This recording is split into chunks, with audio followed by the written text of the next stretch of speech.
गांव के किनारे मिट्टी का एक छोटा सा घर था। उसी घर में दो बहनें रहती थीं, गौरी और रानी।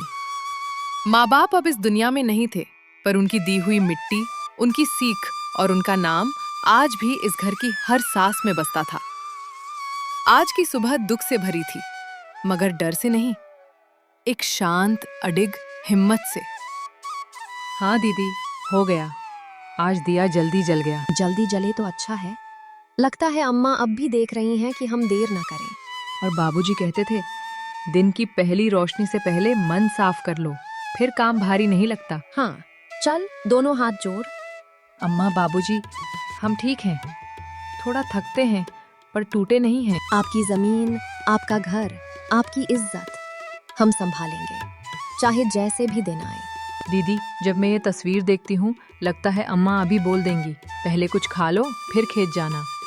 और बाबूजी कहेंगे, मेड़ पर घास मत बढ़ने देना, वहीं से मुसीबत घुसती है। दीदी, क्या हम सच में सब संभाल लेंगे? खेत भी, घर भी, कर्ज भी? एक एक दिन करके संभालेंगे। आज का दिन पहले, बाकी बाद में। तुम बोलती हो तो आसान लगता है। आसान नहीं है रानी, बस हमारा है, इसलिए छोड़ नहीं सकते। मैं भी नहीं छोड़ूंगी। बस यही बात याद रखना। चल दिया रख दें, फिर पीछे वाले खेत को देखना है। घर के पीछे छोटी सी खेत की पट्टी, मिट्टी नम है, किनारों पर मेड़ टूटी सी दिखती है। एक तरफ पुराना कुआं है, दूसरी ओर नीम का पेड़। सुबह की धूप अब हल्की सुनहरी हो चुकी है। देख, रात की नमी अच्छी है। अगर 2 दिन पानी ठीक मिला तो ये कतार संभल जाएगी। यहाँ की मिट्टी अभी भी नरम है, पर उधर कोना सूखा लग रहा है। हाँ, वही हिस्सा बाबूजी खुद देखते थे। वहाँ पानी देर से रुकता है। मैं आज वहीं से घास निकाल दूं? निकाल दे, और मेड़ भी थोड़ी चढ़ा देना। पिछले हफ्ते बकरियां घुसते घुसते बची थीं। हर छोटी बात में पिता की याद छिपी थी। कहाँ पानी रोकना है, कहाँ मिट्टी संभालनी है, और कैसे मेहनत से खेत को जिंदा रखना है। दीदी, अगर हमारे पास एक और फावड़ा होता तो काम जल्दी हो जाता। होगा भी। इस बार अगर फसल ठीक निकली तो पहला काम वही करेंगे। और एक बड़ी रस्सी भी। कुएं वाली पुरानी रस्सी बार बार हाथ काटती है। रस्सी, फावड़ा और तेरे लिए चप्पल। नंगे पैर खेत में मत आया कर। तंगी के बीच भी उनके सपने बहुत बड़े नहीं थे। बस इतना कि काम थोड़ा आसान हो जाए और एक दूसरे के पैरों में चुभते कांटे कम हो जाएं। मैं भी सीख लूंगी हिसाब। तुम सिखाओ ना? सीख ले। अब हम दोनों को सब सीखना है, बीज, पानी, दाम और लोगों की नियत भी। गौरी के शब्द शांत थे, लेकिन उसके मन में एक अनकहा डर था। उसे महसूस हो रहा था कि उनकी इस छोटी सी विरासत पर कुछ निगाहें टिक चुकी हैं। ठीक है, पर अगर कोई कुछ कहेगा तो मैं चुप नहीं रहूंगी। बोलना, पर समझ से, गुस्से से नहीं। अच्छा है, दोनों मिलकर शायद दुनिया झेल लें। खेत से लौटते हुए दोनों बहनें कच्ची पगडंडी से गांव की छोटी दुकान की ओर जा रही हैं। दुकान पर बोरियां, तेल के डिब्बे और लटकते हुए छोटे पैकेट दिखते हैं। लाला जी, आधा किलो चावल, थोड़ा तेल और नमक दे दीजिए। दे देता हूँ गौरी, पर पिछली बार का हिसाब भी याद है ना? याद है। इस हफ्ते खेत से साग बेचकर कुछ दे दूंगी। लाला जी, इस बार थोड़ा कम तौल मत करना। पिछली बार घर पहुंचकर कम निकला था। अरे छोटी, तुम्हारी नजर तो तराजू से भी तेज है। नजर तेज नहीं, पेट खाली होने पर हिसाब साफ दिखता है। रानी, धीरे बोल। नहीं, ठीक कह रही है। इस बार सामने तौल रहा हूँ। सुना है, पटवारी फिर गांव में घूम रहा है, कागज पत्तर देख रहा है। तुम लोग अपने कागज संभाल कर रखना। हमारे कागज घर के बक्से में है। क्यों, कुछ बात है क्या? बात खुली नहीं है, पर कान में आया है कि किनारे वाली जमीनों पर कुछ लोग नजर लगाए बैठे हैं। ये सुनते ही गौरी का चेहरा गंभीर हो गया। उसे सुबह खेत में कहीं अपनी ही बात याद आई। छोटी जमीन पर भी कई बड़ी निगाहें टिक जाती हैं। हमारी जमीन पर किसकी हिम्मत है? नाम सुना आपने? नाम मैं बिना पक्की बात के नहीं बोलूंगा, पर सावधान रहना। अकेली हो, इसलिए लोग आसान समझते हैं। अकेली हैं, कमजोर नहीं। यही बात बनाए रखना। और हाँ, बक्से की चाबी हमेशा अपने पास रखना। दीदी, आज लौटकर कागज देखेंगे? हाँ, देखेंगे। लाला जी, हिसाब लिख लीजिए। दुकान से निकलते समय उनके हाथ में राशन का छोटा थैला था, लेकिन मन में एक बड़ा सवाल। अब उन्हें अपनी विरासत की रक्षा पहले से ज्यादा सतर्क होकर करनी थी। दोपहर की फीकी रोशनी आंगन में बिखरी थी। लकड़ी का पुराना बक्सा खुलते ही जैसे माता पिता की यादें और उनकी सावधानियां फिर से जीवित हो उठी। ये रहा खतियान और ये बाबूजी की रसीदें, सब यही हैं। कागज इतने पुराने हैं, पर देखो बाबूजी ने कैसे संभाल कर रखे थे। क्योंकि उन्हें पता था मिट्टी सिर्फ हल से नहीं बचती, कागज से भी बचती है। दीदी, अगर कोई सच में जमीन लेने आया तो पहले कागज देखेगा, फिर हमारा जवाब सुनेगा। और अगर जवाब सुनकर भी न माना? तब पंचायत जाएगी बात, और जरूरत पड़ी तो तहसील भी। गौरी की आवाज में घबराहट नहीं थी। उसने दुख के दिनों में यह सीख लिया था कि हक की रक्षा के लिए साहस के साथ समझ भी जरूरी होती है। तुमने ये सब कब सीखा? जब से अम्मा गईं और फिर बाबूजी भी, तब से हर बात जल्दी सीखनी पड़ी। मुझे बुरा लगता है कि तुम अकेले इतना सोचती रही। अब अकेले नहीं सोचूंगी, तू साथ बैठ, सब समझ। अच्छा, ये वाला कागज पढ़ो, इसमें क्या लिखा है? इसमें खेत की नाप है, पीछे वाली पट्टी, कुएं तक की सीमा और नियम के पेड़ का जिक्र। मतलब नियम का पेड़ भी निशानी है? हाँ, कुछ जमीनें पेड़ों, मेढ़ों और पत्थरों से पहचानी जाती हैं। अब उन्हें समझ आ गया था कि विरासत केवल खेत की मिट्टी नहीं, बल्कि हर सीमा, हर कागज और हर निशानी में सुरक्षित थी। क्योंकि शाम उतर रही है और मैं बिना सोचे अंधेरे में कुछ नहीं करती। डर लग रहा है, पर यही डर हमें चौकन्ना रखेगा। तो तय रहा, आज बक्सा मेरे सिरहाने रहेगा। दोनों बहनों ने एक दूसरे की ओर देखा। उस छोटे से आंगन में उसी क्षण एक मौन संकल्प लिया गया। वे अपने माता पिता की निशानी किसी भी कीमत पर नहीं खोएंगी। और चाबी मेरे आंचल में। दीदी, कोई हमारे खेत की तरफ से आ रहा है। यहीं रह, पहले देख लें कौन है। राम राम, यही हरिराम का घर है। था, अब उनकी बेटियां रहती हैं। आप कौन? मेरा नाम शंभू है। मैं तहसील से आया हूँ। कुछ जमीन के कागजों के बारे में पूछना था। तहसील से इस वक्त? काम कभी कभी वक्त देखकर नहीं आता बिटिया। कागज किस बारे में, साफ साफ कहिए। गांव के किनारे वाली कुछ जमीनों की फिर से जांच हो रही है। तुम्हारे खेत का नाम भी सूची में है। शंभू की आवाज शांत थी, लेकिन उसके शब्दों में ऐसा संकेत छिपा था जिसने दोनों बहनों के मन में अनिश्चितता की ठंडी लहर दौड़ा दी। किसने डलवाया नाम? मैं सिर्फ खबर देने आया हूँ, नाम बताना मेरा काम नहीं। और आपका काम शाम ढलले अनाथ लड़कियों के घर आकर खबर देना है? बात की नोक मत पकड़ो। समझदारी इसी में है कि कागज तैयार रखो, वरना बाद में मुश्किल होगी। हमारे कागज पूरे हैं? पूरे हों तो अच्छा है, क्योंकि मैंने सुना है कुछ पुरानी सीमाएं बदल भी सकती हैं। गौरी ने उसकी आंखों में देखा। अब उसे यकीन हो गया था कि यह केवल सूचना नहीं, आने वाले संघर्ष की पहली दस्तक थी। नहीं, चेताने आया हूं। कल पंचायत में बुलावा आ सकता है, तैयार रहना। हम आएंगे और अपने कागज भी लाएंगे।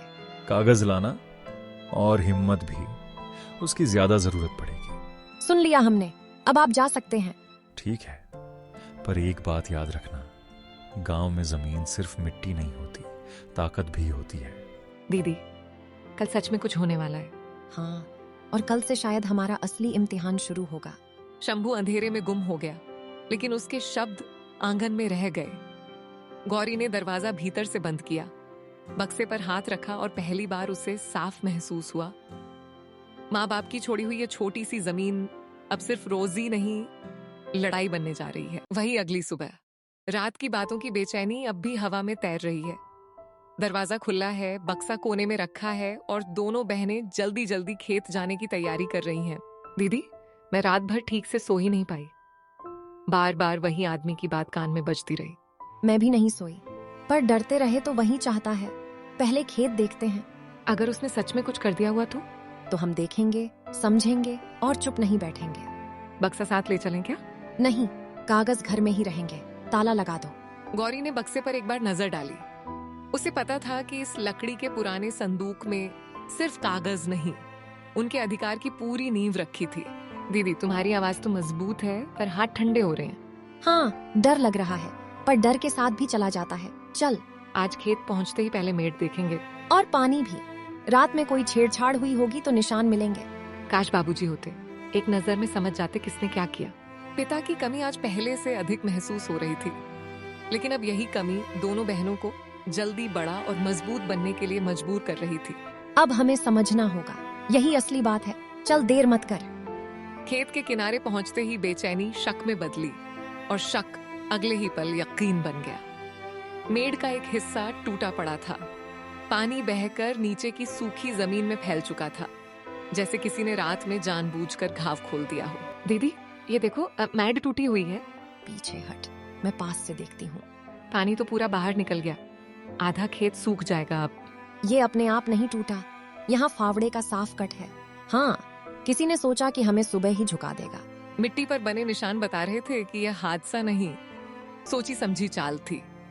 किसी ने उनकी मेहनत पर चोट करके उनका हौसला तोड़ने की कोशिश की थी।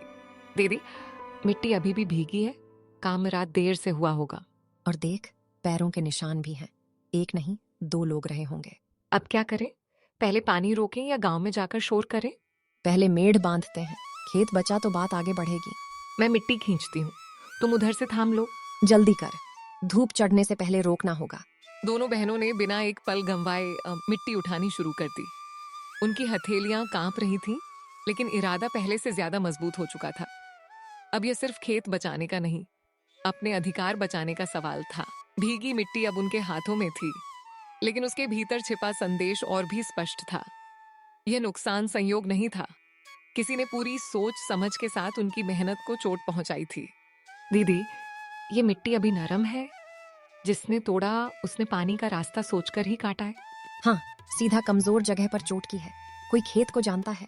शंभू को सब पता है, वो कई बार बाबूजी के साथ यहीं खड़ा रहा है।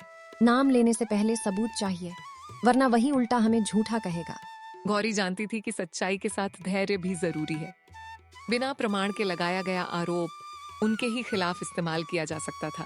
पर दीदी ये देखो, बीड़ी का टुकड़ा पड़ा है। हमारे घर का तो कोई यहाँ बीड़ी नहीं पीता। इसे उठा मत, कपड़े में बांध लेते हैं, बाद में काम आ सकता है। दीदी उधर से कोई आ रहा है, लगता है हरिया काका हैं। अच्छा है, उन्होंने कुछ देखा हो तो बात बने। खेत का किनारा, हरिया काका लाठी टेकते हुए पास आते हैं। वे दोनों बहनों को घबराहट और मेहनत के बीच जूझते देख रुक जाते हैं। अरे बेटियों, सुबह सुबह ये क्या हालत कर रखी है खेत की? काका, हालत हमने नहीं की, रात में किसी ने मेढ़ काट दी। मैं भोर में उधर वाले रास्ते से आया था, मिट्टी ताजा लगी मुझे भी। आपने किसी को देखा था क्या? चेहरा साफ नहीं देखा, पर 2 परछाइयां थीं। एक लंबा आदमी था। किस दिशा से जा रहे थे? शंभू के ट्यूबवेल वाली तरफ। इसलिए मैं बिना पक्के बोले चुप रहा। ये सुनकर दोनों बहनों की आशंका और गहरी हो गई। अब उनके संदेह को पहली बार किसी और की देखी हुई बात का सहारा मिल रहा था। तो फिर बात वही है काका? बात हो भी सकती है, नहीं भी। गांव में आरोप जल्दी लगते हैं, साबित देर से होते हैं। हमें आरोप नहीं, सच चाहिए। आप पंचायत में यही बोलेंगे जो देखा? अगर पूछेंगे तो झूठ नहीं बोलूंगा, पर संभल कर चलना। सामने वाला सीधा आदमी नहीं है। यही करेंगे। आप बस इतना याद रखिए कि आज आपने क्या देखा। खेत से लौटते हुए पगडंडी, फिर घर का आंगन। दोनों के कपड़ों पर मिट्टी लगी है। थकान है, पर अब बेचैनी की जगह गुस्सा और सावधानी है। दीदी मेड़ तो अभी थम गई, पर पानी का नुकसान हो चुका है। नुकसान खेत का ही नहीं, इरादे का भी है। वो हमें कमजोर देखना चाहता है। अब सीधा पंचायत? पंचायत भी और कागज भी। बिना कागज के बात आधी रह जाएगी। लकड़ी का पुराना बक्सा फिर से खोला गया। उसके भीतर रखे हर कागज में जैसे माता पिता की दूरदर्शिता और उनकी मेहनत की छाप सुरक्षित थी। ये खतौनी की नकल है, ये पुरानी रसीद, ये बाबूजी का नाम। और ये देख, सीमा वाला नक्शा भी है। अच्छा हुआ माँ ने सब बांध कर रखा था। हम नहीं छोड़ेंगे।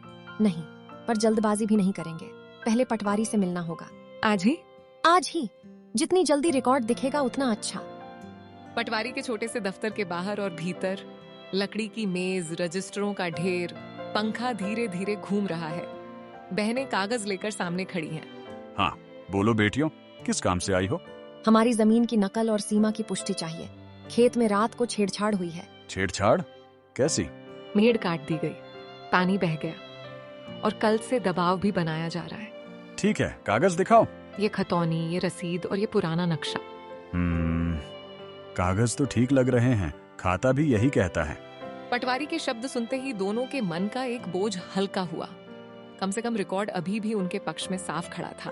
क्या हमारे नाम पे कोई नई अर्जी लगी है?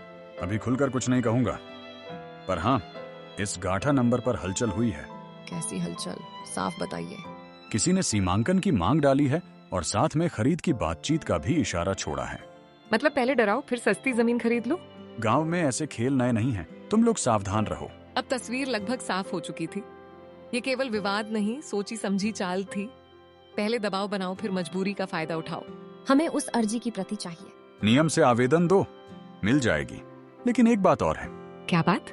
सीमांकन की तारीख शायद बहुत जल्दी लगने वाली है। पटवारी के दफ्तर के बाहर बरामदा। गौरी और रानी अपने कागज हाथ में लिए बाहर निकलती हैं। तभी सामने शंभू खड़ा दिखाई देता है। उसके चेहरे पर वही शांत मुस्कान है, जैसे वह निर्दोष बनकर सिर्फ सलाह देने आया हो। लेकिन दोनों बहनों को अब साफ समझ आ चुका है कि खेत की मेड़ टूटने और दबाव बनाने के पीछे उसी का हाथ है। हाथ। अरे तुम लोग यहाँ? अच्छा है, समझदारी आ रही है। हम अपने काम से आए हैं, तुम अपना रास्ता लो। मैं तो पहले से कह रहा हूँ, जमीन संभालना आसान नहीं है। बेच दो, चैन से रहो। पहले धमकी, फिर नुकसान, फिर खरीद की बात। यही मदद है तुम्हारी? सबूत है तुम्हारे पास। अभी जुटा रहे हैं और मिल भी जाएगा। तब तक एक खबर सुन लो, सीमांकन होगा, सबके सामने होगा। और अगर 1 इंच भी इधर उधर निकला तो बहुत कुछ बदल जाएगा। हमारे कागज साफ हैं? कागज साफ होना और बाजी जीतना दोनों अलग बातें हैं। हम बाजी नहीं खेल रहे, अपना हक बचा रहे हैं। हक बचाने के लिए हिम्मत चाहिए, और साथ भी तुम दोनों के पास कौन है? सच है, वही काफी है। देखेंगे सीमांकन वाले दिन सच किस तरफ खड़ा रहता है। हम भी देखेंगे और इस बार चुप नहीं रहेंगे। पटवारी के दफ्तर से लौटने के बाद गौरी और रानी घर की ओर जा रही हैं। रास्ते में चाचा हरिराम का घर पड़ता है। टूटा ताला, खुला दरवाजा और आंगन में बिखरा सामान देखकर दोनों ठिठक जाती हैं। अरे गौरी, रानी, देखो घर का ताला तोड़ दिया, सब सामान उलट पुलट कर दिया। चाची, क्या क्या गया? कुछ नकदी, कुछ पुराने कागज और संदूक पूरा खंगाल दिया गया है। किसी को पता था कि यहाँ कागज रखे? चाचा, हमें अंदर देखने दीजिए। हाँ, देख लो, शायद तुम्हें कुछ समझ आए। रानी, इधर आ। इस कोने में एक कागज धम पड़ा है। दीदी, ये तो हमारे खेत के पिछले हिस्से की नाप का कागज है। ये हमारे घर में नहीं था, फिर यहाँ कैसे आया? बेटी, ये कागज तुम्हारे पिता ने कई साल पहले मुझे दिया था। बात आई गई हो गई और ये मेरे पास ही रह गया। तो हमारे खेत का ये रिकॉर्ड अभी तक आपके पास था? हाँ, और आज पहली बार समझ आ रहा है कि चोर शायद इसी को ढूंढ रहा था। हरिराम के घर का अंदरूनी कमरा, टूटा संदूक खुला पड़ा है। गौरी कागज को ध्यान से देख रही है। सभी के चेहरों पर चिंता और तनाव साफ है। दीदी, इसका मतलब शंभू को पता था कि ये कागज हमारे घर में नहीं है, और इसलिए उसने सही जगह पर हाथ डलवाया। अब समझ आया कि उसका निशाना सिर्फ पैसा नहीं था। यह कागज बहुत जरूरी है। इसमें पीछे वाले खेत की सीमा साफ दर्ज है। यानी हमारी सबसे मजबूत निशानी यही है। आंगन में गहरी रात। गौरी कागज को सावधानी से मोड़कर अपने हाथ में रखती है। उसकी आंखों में दृढ़ संकल्प दिखाई देता है। बेटी, इसे संभाल कर रखो, कल यही तुम्हारे काम आएगा। जिसने चोरी करवाई उसे लगा होगा कि सबूत हाथ लग जाएगा, पर उसका दांव उल्टा पड़ गया। हाँ, अब हमें पता है कि वह हमारे खेत के पिछले हिस्से पर नजर लगाए बैठा है। और कल सीमांकन में हम ये कागज भी साथ ले जाएंगे। अब यह लड़ाई और साफ हो गई है। वह हमारी विरासत छीनना चाहता है और हम उसे ऐसा नहीं करने देंगे। चोरी ने एक बात पूरी तरह साफ कर दी। शंभू की नजर उसी जमीन के हिस्से पर थी जिसका सबसे मजबूत सबूत अब गौरी के हाथ में था। उसके अपने ही जाल ने वह कागज वापस बहनों तक पहुंचा दिया जो कल सच को सबके सामने खड़ा करने वाला था। अगली सुबह गांव की पंचायत चौपाल, बीच में बड़ी लकड़ी की चौकी रखी है। चारों ओर गांव वाले बैठे हैं। मुखिया अपने स्थान पर गंभीर मुद्रा में बैठे हैं। सभी गौरी और रानी के आने का इंतजार कर रहे हैं। थोड़ी देर बाद दोनों बहनें अपने कागजों के साथ चौपाल में प्रवेश करती हैं। गौरी, रानी, बिना डरे सबके सामने सच सच बताओ, तुम्हारे साथ क्या हुआ है? मुखिया जी, पहले हमारे खेत की मेड़ काटी गई, पानी बहा दिया गया, फिर हमें जमीन बेचने का दबाव दिया गया। इसके बाद चाचा हरिराम के घर में चोरी हुई। वहां से हमारे खेत के पुराने कागज ढूंढने की कोशिश की गई। ये वही कागज हैं जो हमारे पीछे वाले खेत की सीमा साबित करते हैं। क्या तुम्हें किसी पर शक है? शक नहीं, विश्वास है। ये सब शंभूनाथ ने किया है। हाँ, वही हमें डराता रहा, वही हमारी जमीन पर कब्जा करना चाहता था। सिपाहियों, जाओ, शंभुनाथ को अभी इसी वक्त चौपाल में लेकर आओ। मुखिया के आदेश के साथ चौपाल में सन्नाटा छा गया। अब पूरे गांव के सामने सच और लालच आमने सामने खड़े होने वाले थे। कुछ देर बाद पंचायत के आदमी शंभूनाथ को चौपाल में लाते हैं। उसका चेहरा उतरा हुआ है। गांव वाले उसे घूर रहे हैं। गौरी और रानी दृढ़ता से खड़ी हैं। शंभूनाथ, तुम्हारे खिलाफ गंभीर आरोप लगे हैं। क्या कहना चाहते हो? मुखिया जी, मुझसे गलती हो गई। लालच में मैं अंधा हो गया था, मुझे माफ कर दीजिए। हाँ, यही वह आदमी है जिसने हमें डराया, खेत की मेढ़ कटवाई और कागज चुराने की कोशिश की। हाँ, यही चोर है। यही हमारी विरासत छीनना चाहता था। मुझे छोड़ दीजिए, मैं दोबारा कभी ऐसा नहीं करूंगा। ये मेरी बहुत बड़ी गलती थी। गलती का परिणाम भुगतना पड़ता है, तभी इंसान सुधरता है। मुझे माफ कर दीजिए, कृपा कीजिए। इसे ले जाओ और इसकी सजा तय करो ताकि यह फिर किसी कमजोर का हक न छीन सके। शंभूनाथ को चौपाल से ले जाया गया। पहली बार उसके चेहरे पर वही डर दिखाई दिया जिसे वह दूसरों के जीवन में बोता आया था। गौरी, अब तुम्हें किसी बात की चिंता करने की जरूरत नहीं है। जो नुकसान हुआ है उसकी भरपाई पंचायत की ओर से की जाएगी। मुखिया जी, आपने हमारा साथ दिया, इसके लिए हम हमेशा आभारी रहेंगे। शुक्रिया।